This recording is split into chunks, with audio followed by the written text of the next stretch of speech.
Good evening and welcome to Decision Point. I'm Ben Swan. I'll be with you for the next half hour. We are continuing this week our conversation with Sara Hauptman. She is a Holocaust survivor, an incredible book that she has just finished up recently. It's called The Lioness of Judah, a Jewish lion tamer's memoir of resistance and survival. It is the story of how she survived the Nazi death camp, specifically in Auschwitz. But she was also part of the resistance. And Sara, thank you so much for being with us. We appreciate it. Last week we were talking about your story, but I want to go back as we get started here, because we had some clarification here. We didn't really touch last week on the lion tamer part of it. You told us that you were part of the resistance and that you were creating false papers, working in the courthouse. And this was in Brussels, where this was all happening? Everything was in Brussels. Okay. And at one point, it looked like your cover may be blown working for the resistance there. And so you were moved from that to working in the circus? Yeah, in a circus. So you were moved to working in the circus. You can't make this stuff up. This is incredible. Yeah. So tell us about that. What was that experience like, moving from the courthouse where you're falsifying papers to now working in the circus? Well, they wanted me to work in a circus. No, there was the director from the circus. He's from France. And he saw me sitting with my brother there in the place. I was in a, how do you call this? There was in that there was Cirque Royale, they call it. Okay. And he was the waiter from over there, and he was sitting down, and the director came over and was drinking, and he said, I need somebody for training the tigers. The tiger, the lion. Yeah, the lion tamer. And the lions, and my brother said, oh, she's good for that. She's a tomboy. My gosh, my sister, she's doing everything. She's good. And he said, oh, she's so beautiful. My brother said, hey, wait a minute, she's my sister. And they didn't talk, and they laughed, and they said, I go take her to train for 6 months. And the guy who trains, he was there with a pistol outside from the place. And he was seeing me, and he looked at me and said to me, take the chair. It's a light chair, special. Put it in the hand and hold it. Take the whip and try to play with that. The whip, he wanted me to learn, you know. And I did. In fact, 4 weeks, I was already had it raining. And he took me down, and I did. 4 weeks, you were 4 weeks, I was already there. He said, she is a lion. He's a tomboy when she can't do that. So then my brother said, you better watch me, that pistol, stay there, right there. Right. Because he was afraid. And I did. They went through the fire, you know, and then they went to the chairs and I trained and all that. You know, they're so good. They like a dog, you want to give them a little pill or something, you know, candy, they're yours. Wow. Nobody could come close to me. Nobody. Right. On the cover of the book, you have, and I don't know if we can push into it, Mel, this shot. It's you, and you're holding this little lion cub. Tell us a little bit about that. Well, I had the lion had to be, he had to have a chill on it, and she had it in the place, a special place, and I felt sorry for her because she was in labor. Mm-hmm. And I went there. He said, "You going there?" I said, "Yes, I go there." And I have some towels, and I clean her face, and she lay like that. She like a doll. You should see how she was laying, and she had the babies. This was the first baby she had, and then I had to take her away from her and clean up. And she left, and she got pushed to me for me to have her. And then after that, she had 2 other ones. She kept the 2 other ones, and I had this one, and I had this baby in my house for 9 months. So people can understand, the lion is in labor. Yeah. You go in there to help deliver the cub. Yeah. 3 cubs were born? Yeah. The lioness kept 2 of them and pushed this one to you to take care of the baby. Because I helped her. And she was so nice. She was so good when I took it. And you raised this lion cub for 9 months? Yeah, and I gave it to the circus, not the circus, the zoo in Brussels. Incredible. Yeah. Do you think most people would be surprised to think that there was that kind of camaraderie between you and these lions? They like babies. They like little dogs. Yeah. They're so sweet. And you should see when I had a whip that tell them to go through that. They opened his mouth and everybody thought that she was going to eat me up, you know, but she was so good. All of them was wonderful. Incredible. Yeah. Incredible. And I liked them all. So you worked there as a lion tamer, Yeah. and that was prior to To the service. the point where you were Yeah. Oh, arrested yeah, and captured and all that. yeah. This was part of the resistance. Yes. I also saw that part of your responsibility was to hide the parachutes or dispose of parachutes Yes. for the Allied soldiers. Tell me about that. Well, I did send the papers to John Marcus, the guy, to the president, and he said, we have 7 parachutes, and I don't know what we could do. What can you do? I said, okay, I go see. I went to the synagogue, and I asked my rabbi, I have 7 parachutes, if I can bury him in our Jewish cemetery. He said, yeah, why not? We buried them on the wall, you know. I said, okay. Every day I went with a bicycle, and I took each parachute. It was it rolled up, you know. Mm-hmm. And I went to the cemetery and I buried them. I don't know if they're still there. I think so. 60 years. I thought they're rotten already. I don't know. You would take the parachutes and bury them in the cemetery. That's incredible. Yeah. And the rabbi said he could not believe it to have a memory and hat like that. Yeah. Yeah. So you went through this process of being a part of the resistance, and then as we talked last week, at one point you and your brother were finally arrested and sent to camps. Auschwitz. Was your brother also sent to Auschwitz? Yeah. Okay. Yeah. So you were both sent there. You talked about being on the cattle cars and what that was like, and then arriving. And just some clarification here too, you mentioned about the capos, is that what you call them? Who would come when you first got off the cattle cars. They would strip you naked. You stood in a line. Yeah. The first capo would come and shave your head. The second one would come and remove any fillings in your teeth. Yeah. The capos, for people who might not have gotten this, were actually Jews themselves. Yeah, they Jewish. Yeah. But they had worked arrangements for better treatment. Is that? Well, I think so. I don't know. We did not know. We know after we liberated. They hanged themselves. They were afraid to be liberated because they know they're going to kill them. The capos hanged themselves. Yeah.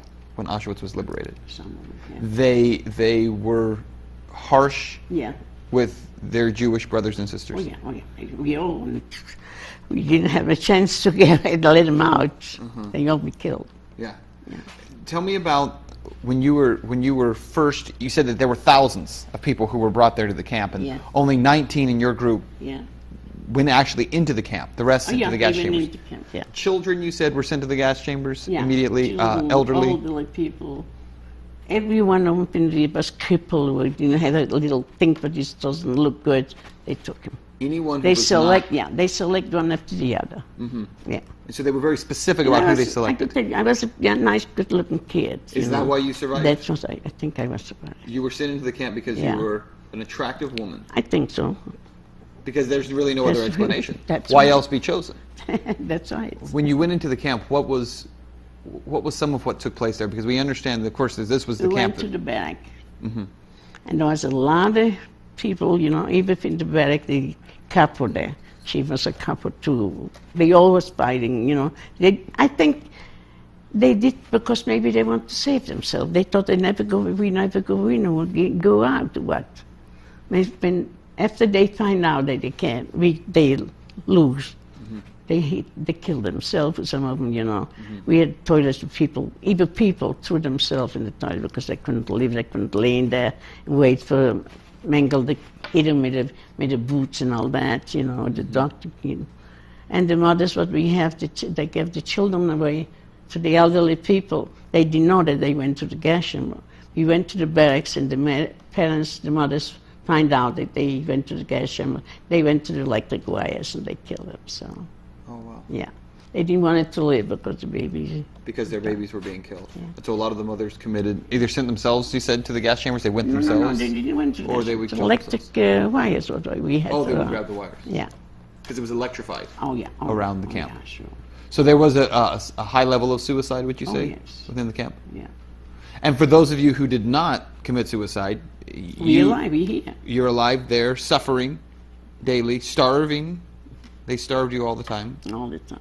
Tell me about Mengele, because Joseph Mengele, the who ran that camp and was this just insane madman. Yeah. Performed experiments on a lot of people. Yeah. Tell me about a lot of children, like twins. Right. They did. He loved twins. Yeah, he did the kids a lot. And then some women, she wanted to see what goes on. Didn't want them to have more children. Mm-hmm. That's why I was in the group and that, You were not able to have children after? No, afterward. not at all. I want to step back for a second. I said he loved twins. I mean that He only in a loved sinister, diabolical. Yes, he loved that's to right. experiment That's on twins. right, that's he loved what to he did. torture twins. He tortured him for Yeah. thing. Would not want to make that mistake. Yeah. How long were you in Auschwitz? I was about almost a year. Almost a year. Yeah, Did you think you'd get out? Then, well, no, I thought I could die anyway. Well, when you won next week, I could tell you a lot of things. You know, but when I was there, it's a lot to say. There's a lot about Yeah, that. yeah. What was it like, day in, day out? Did you have hope? Was there any No, hope we there? didn't have no hope. I didn't have no hope to come back. Nothing. That's why I did all that, and I was safe. Let them take me better earlier than later. Did you believe that the Nazis would win the war? No. You believed they would lose it? We had some Germans, the Wehrmacht they call it, the real soldiers, what they are like here, the soldiers. They didn't win with the SS, with Hitler. They against them. And they say when you don't go help us, or you didn't go to the army or something, we go kill the family. That's why they went. One went for to be a guard, then doctors, they went to the prison, no, to the camps to help. They had to. Mm-hmm. They told me that, I know it. They send us bread sometimes, they send us they say don't fight, the Americans is almost here. And these were German soldiers telling you this? It's real German, so not the SS, not the Hitler group, right. Only soldiers. And they would tell you the Americans are coming, they're almost here. And I think somebody told them because a month later he was not there no more. Mm-hmm. You know, next day they took him away from the barracks, from the top, to guide us and all that. Mm-hmm. Yeah. For people who, and we touched on this briefly last week, but for people who look back at this time and can't even begin to fathom the kind of evil that it takes to perpetrate this on other people. I tell you, it's not only the people. We didn't believe that can happen to people like that. At the time? At the time, yeah. So you're saying people living at that time were in denial? This can't be happening. That's right. 6 million Jews died, correct? And 2.5 million children. Wow. And people around the world saying this cannot be happening. Yeah, yeah. And so today when you hear people say, well, that could never happen again, or we've somehow gone beyond that, or even people who say it never happened in the first place, there are a lot of Holocaust deniers out there. I can tell you, when I know, I was in the camp, I killed that guy. Can't tell me this never happened. So bad was I. I was very bad. I knew that I could die, and I did so many things. Like what? Oh, like I took the food away from the soldiers, and we ate, and we put our food there. You get killed right away. Okay, hold on. Yeah. You would go and take the food from the soldiers? We was in the camp. We went for outside work. I didn't want it because I wanted to go out and see, what goes on out the camp. And I said to the doctor, I have to explain you different.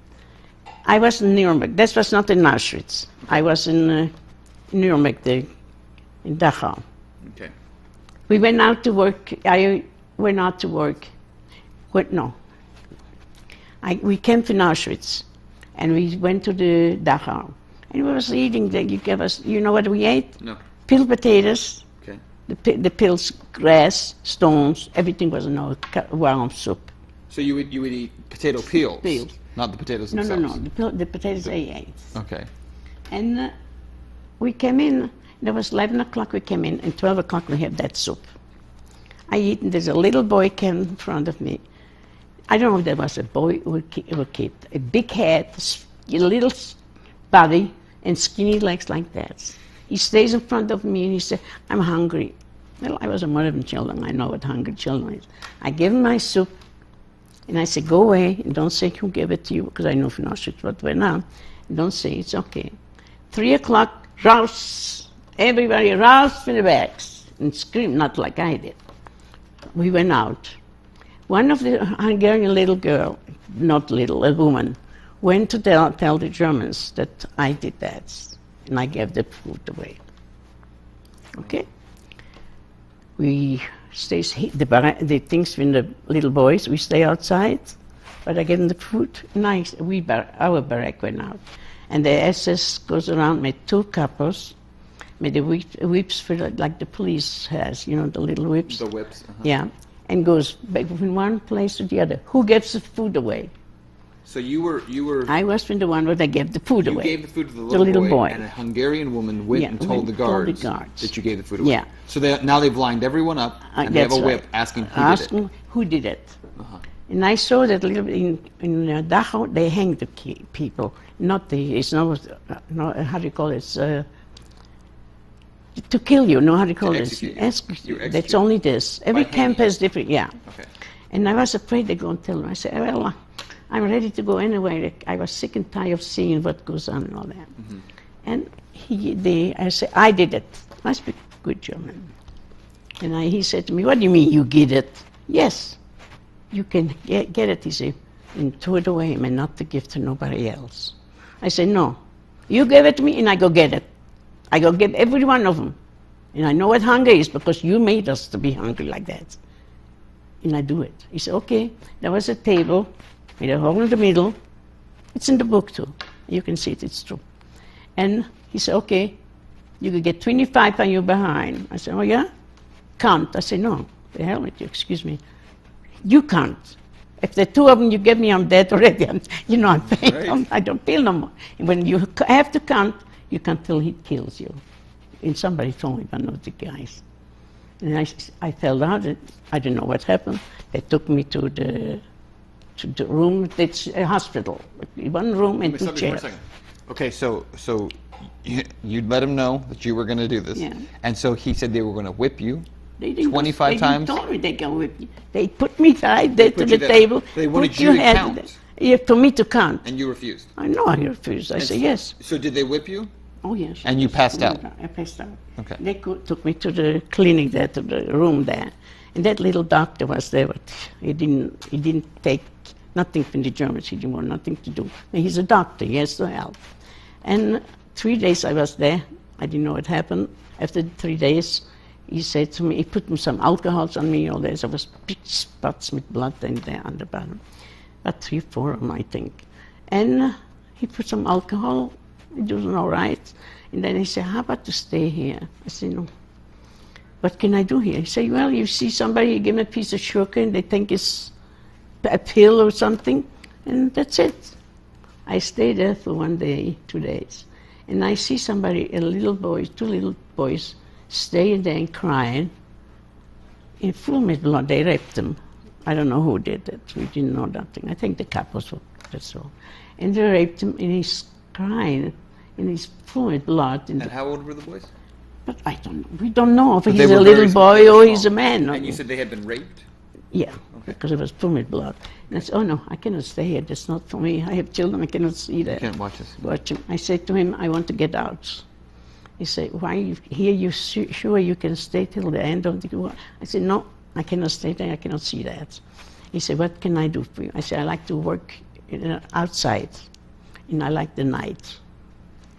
He said, okay, we go try it. 3 days later, he came. He said, okay, we have a fixed commando for you, and you can work in the night. It was very nice.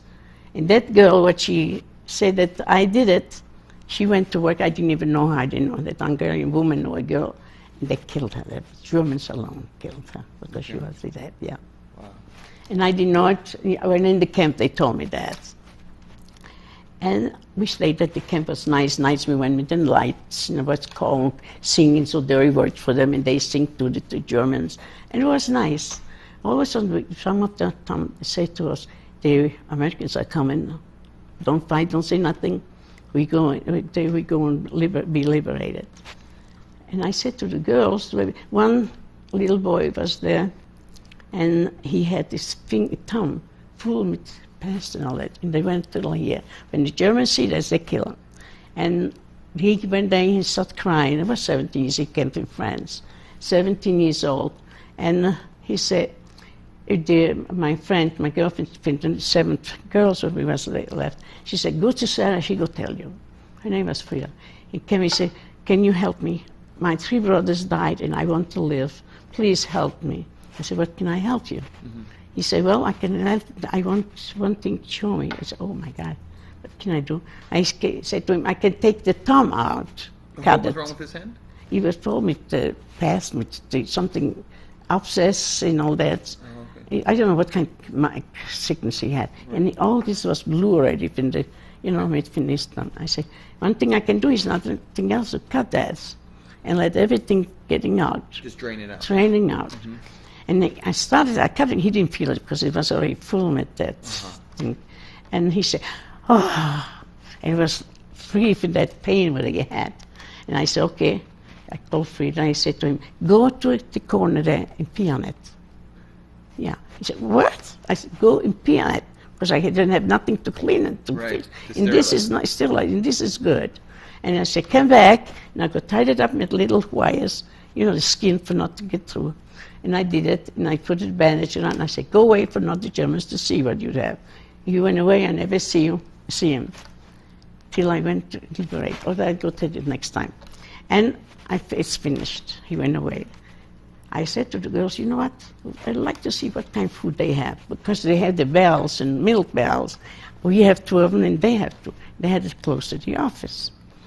They said, you want them to kill you? It's already fish. Why do you? Everybody start crying. Why do you do this? I said, I like to see what I can do. I did. And Frida, my girlfriend in Belgium, we always did go together, stick together. And she said, please don't go. They're going to kill you right away, please. I said, no, we're going to have a good time too. Everybody go have a spoon. And we took the 2 bells, we put them there, and there came the time for them to take the bells. Everybody was sitting and praying about crying. They took it in the barracks. And so soon they took it, they saw it, the door opened. Bubitschki, they call me like beautiful doll in German. Come here. Okay, I went in. He said, did you do that? I said, yes. I didn't lie. I didn't lie to them. Yes. You know what you can do? I said, what? We can kill you? I said, well, we don't have no chance because you go win the go. I didn't tell them to go lose. You go win it and we go die anyway. What the heck, is better you kill me now. And that's it. He said, go. Do you dare don't do it again? I went out, they all started laying on the floor and praying. They couldn't believe it. They let me out, they didn't kill me. Wow. And they didn't report it. Incredible. Yeah. I think God was with me. He wanted me to God was definitely with you. Yeah. He was looking out for you. That's for right. Sure. That's you right. know, something that I think is fascinating. I heard something, and I want to get your take on this. A psychologist who had talked to a lot of people who were prisoners of war said the people who seem to die the most quickly are the optimists. Yeah. The people who keep saying, tomorrow will be free, tomorrow is coming. A lot of them think so. But the ones who survive are the realists. The ones who say, I may not make it. No. And so they're stronger in that moment. I say to them, I know I go be there. I know you go win. I did get them up, pick them up, build them up. They're going to win the war. Right. And they believe it. So. Incredible. Yeah. Incredible. So the book, and again, we're getting low on time. Everything's in here. These incredible stories. Even the papers, my editor went to Belgium, took papers for it, where I went to the training. She went when I was in the circus. She went when I in the courthouse in the basement. She went all over. She went and saw all of it. All the places where you once were. Yeah. And you were saying that if people want to get a hold of this book, we have a web address we're going to put on the screen so they can contact. But also at the El Paso Holocaust Museum. Yeah. It's also available there as well. And they can get it. Sarah, you've lived in El Paso for how long? Since 1951. 51. And I went back, we could not make a living. We went to Colorado Springs. And I was living in Colorado Springs for 45 years. Yeah. No, 40-something years. And then we had made a good living, thank God. We do all right. And my husband died of a heart attack. He died in 89. And then I was 7 years there, and I could not breathe because my oxygen, I had to have it, and I had to go out in there. And after 7 years, I came here. I'm here 13 years. And was the primary reason for coming here because of the oxygen, because of the air? Yeah, and my children. And your children? Your children were here? Yeah. Oh, yeah, they all raised them both, yeah. Yes. Yeah. Incredible. What do you want people to know? We have like 3 minutes left. What do you want people to know about your story? What do you hope that they'll take away from when they read this book and when they hear this? I think people has to know that there can be another war, and they have to take care, see if they can do it, but not to do another war. try to see to not to be that selfish and fighting and killing like they do now. It's awful. Mm-hmm. Yeah. In hope that everything be all right. There be not a camp like a concentration camp like we had.